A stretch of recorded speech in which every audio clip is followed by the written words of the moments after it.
Hello, my name is Gabriel and I'm a British under-15 sprinter. In this video, I'm going to be talking about my experience of the English Schools Championship of 2024. Later in the video, I will give you some generic advice that I hope helps you find success in any sport that you do. So, I began training as a sprinter in the late summer of 2023. I joined Notts AC and I'm still with them now. Sometimes in training sessions and at competitions, my coaches and others would talk about English schools. I would describe English schools as an annual national scale track and field event where athletes who have achieved a qualifying time, distance or height represent their county and compete against athletes from other counties. I got the standards for the 100, 200 and 300 in a meet at the beginning of the year. You can watch those races in this video here. My coach had told me a story about an athlete who he'd coached in the past who had made it to English schools, just barely made it to the final because he ran complacently in the heats and then he didn't even make the podium in the final. Finally, the occasion is upon us. My family and I make it to the meetup point for the Nottinghamshire County team coach. Then, the coach took the team to a Holiday Inn where we all settled down and got ready for English schools the next day. We made it to the Great Alexander Stadium the next day. At the stadium, we were given booklets that contained information about English schools, the schedule, the seedings for each event, and the championship records for each event. The championship record for my event, the 200, was 21.99 seconds. After looking at all the championship records, I then turned to the seedings for the under-15 boys 200, and I saw a name that surprised me. At the time, I think the guy was the third fastest under-15 for the 100 and the fourth fastest under-15 for the 200. I assumed he was going to do the 100, so I didn't expect to see his name in the 200 heat. It's now time for the under-15 boys 200 meter heats. My heat is first up and I'm feeling so ready. However, I was having to fiddle with my spikes a little bit at the start line.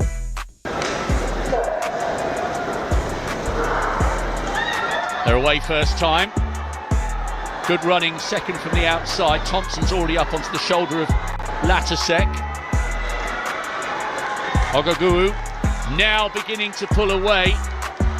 Taylor of Greater Manchester trying to go with him. He's running well in second place, and on the inside, Jeliolu of Herefordshire, but now beginning to tie up. 22.72. There's a little fist pump there from Ogaguru. The youngster from Nottinghamshire ran that really well. I came first with a smooth 22.71 second clocking. In the next heat was the guy who I was surprised to see in the seedings earlier. He won his heat with a fast time of 22.65. That's faster than my new PB of 22.71 which I ran in my heat. After all the heats were finished, it didn't really look like I was the favourite to win anymore. I mean, someone just ran faster than I ever have in my life in the heat. Now, the final. It's not looking good. Someone in the race has a faster PB than me, and I'm already having to fix up my spikes at the start line. However, none of that is going to stop me. To go out blasting. This is a really good race in the making. This junior boy 200 metres. Excellent start by Noah Taylor of Greater Manchester. We'll watch for Gabriel Ogaguru coming through here. Really good run.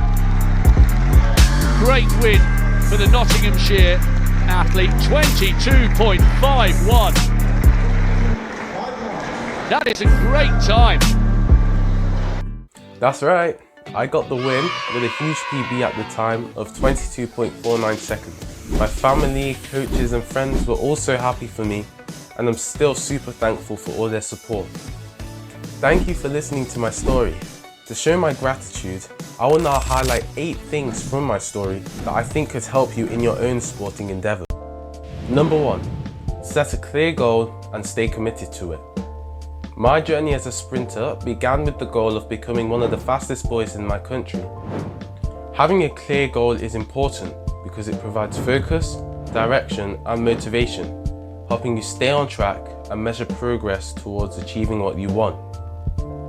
It will also help you prioritize tasks when things get challenging and uncertain, which limits the amount of time and effort you waste, which in turn makes it easier for you to stay committed.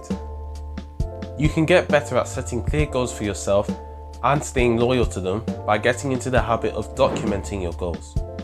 You could write them down on paper or use something like Google Docs on a device. Put them in a place where you can revise and revisit them. Also, remember the SMART acronym: specific, measurable, achievable, relevant, and time-bound. Lesson number 2, embrace challenges and competition. I was very motivated by the idea of competing against the best at English schools. Facing regular challenges push you out of your comfort zone, help expand your comfort zone, and provide opportunities for you to grow. The challenges have to be realistic, consistent, and progressive in difficulty in order to be helpful, because trying to do something too big and too soon often puts you in a worse position than where you started, and doing things consistently speed up improvement. Facing competitions should be seen as an opportunity to improve, strive for excellence, and also learn a thing or two from your competitors. In order to reap the benefits of healthy competition, you need to surround yourself with people who are just as capable as you, if not a little bit more so. Lesson 3, learn from the experiences of others. My coach's story about the athlete's complacency served as a powerful lesson for me. Definitely be sure that you're learning from others, because they could provide valuable insights and help you avoid making the mistakes that they might have. To learn, you have to actively listen to someone and then take action on your understanding. If you are actively listening to someone, it means that you are fully concentrating on what they are saying, keeping an open mind whilst they are speaking, asking questions to clarify points, and maybe even taking notes. You need to learn new things to improve, and one way you can do that is by being in contact with people who are experienced in the thing you want to learn. Lesson 4, be adaptable to unexpected situations. In the story, I faced unexpected challenges like having to fix up my spikes before the race. Everybody knows that things don't go to plan, but staying calm, focused, and adaptable is super important when it comes to performing at your best. Not even the most unforeseen circumstances will be able to take you down. You can be an adaptable athlete by focusing on finding solutions instead of dwelling on the problem, being flexible in your tactics, and maintaining a positive mindset. Lesson 5, believe in yourself even when the odds seem against you. In the story, I had to race someone with a faster personal best than me, but I still maintain belief in my capabilities. Keep your self-confidence and determination, especially when things seem daunting. This will prevent you from underperforming when it matters the most. Like in a football penalty kick, you can maintain a strong belief in yourself in the face of a difficulty by remembering your accomplishments, keeping a positive mentality, and visualizing your success. Lesson 6, make the most of your support team. The encouragement from my family, coach, and team played a crucial role in my success. Having a supportive network that believes in you is so important. Make the most of your support team by asking them for advice, constructive criticism, and emotional support.